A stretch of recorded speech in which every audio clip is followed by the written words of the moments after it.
talk you with how to make it. Can you explain how to make a cheese sandwich? Yes.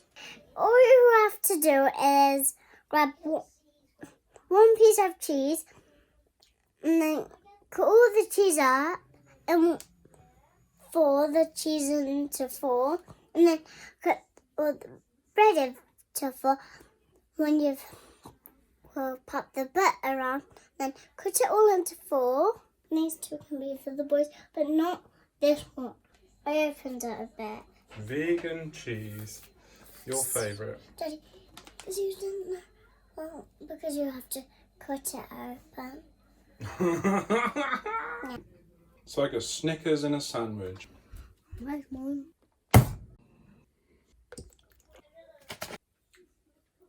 So I read this study about how people with CP will struggle to maintain muscle mass, and it recommended more protein in your diet. Now I don't eat meat, so yeah, I'm not going to eat like fistfuls of chicken to get protein, so I've started taking these, and yeah, I feel a lot better actually. Managing my symptoms, just my strength levels, and just my overall well-being and fitness. People with CP will struggle to maintain muscle mass, and that's something I've always struggled with. I was just sort of, my default setting is to feel quite weak. I tracked my calories for a little bit with the MyFitnessPal app, and like I wasn't eating anywhere near the sort of RDA of protein, you know. I certainly couldn't do it with food. Realistically, some like vegan bodybuilder on YouTube that I was watching, and he just eats like buckets of kidney beans. I'm like, oh, nah mate, I'm not doing that. Don't eat chicken, didn't know what else to do, so vegan protein shakes for the win. But yeah, it feels good. I feel way healthier for it.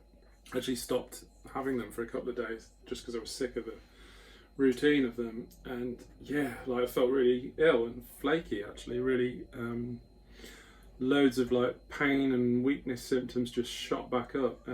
This is not a medical recommendation, of course. This is just, I'm just telling you it works for me, or it seems to work for me. It's been like a week of this. No, it's been a bit longer than that, but it's, yeah, it feels like pretty radical change to my well-being. So there you go, protein for the win. All those bodybuilders were onto something after all. I'm like a kid just staring out the window waiting. Okay, it's finally here. Cool, been waiting for ages like a puppy, eagerly awaiting his master at the window. I'm so excited, I haven't even got one of them things to...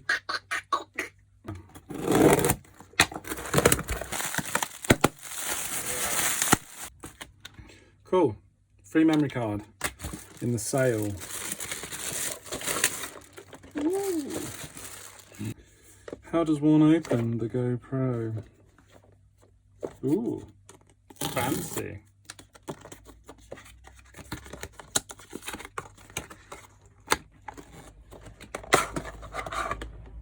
Oh, smells so new. What do we get? It's USB-C now. Okay, so here's my trusty GoPro Hero 4, which has been on the road with me all over the world. It's where I shoot my family vlogs. It's where I've shot a lot of the live stuff that was shot on this. It served me well, but it's very broken. And it's a Hero 4. It's, by today's standards, it's nothing special. Who's got time to read these things? Is this the worst unboxing video you've ever watched? It's a nice juicy upgrade. And this is why I love to use GoPros in the studio, because they're nice and wide. You can see everything. I mean, quite a small space as it is, so a wide angle is really good. But then the problem you find, or I find, is that I'll be working on something and I'll shoot behind the scenes stuff for Patreon, and with a DSLR, you can get a wide enough lens. I've got a decent wide lens for it, but it'll time out every 12 minutes because it can't store more than a 4 GB file at a time. And it's about 12 minutes on my camera at the resolution that I shoot. So you're always babysitting the camera. GoPro, you can just turn it on and forget about it. That is why I love having them in the studio.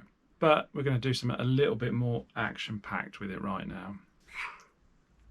What could be more fun than attaching a GoPro to a 6-year-old? Yeah, man, you look ready to rock. You're going to run around and do some kid stuff.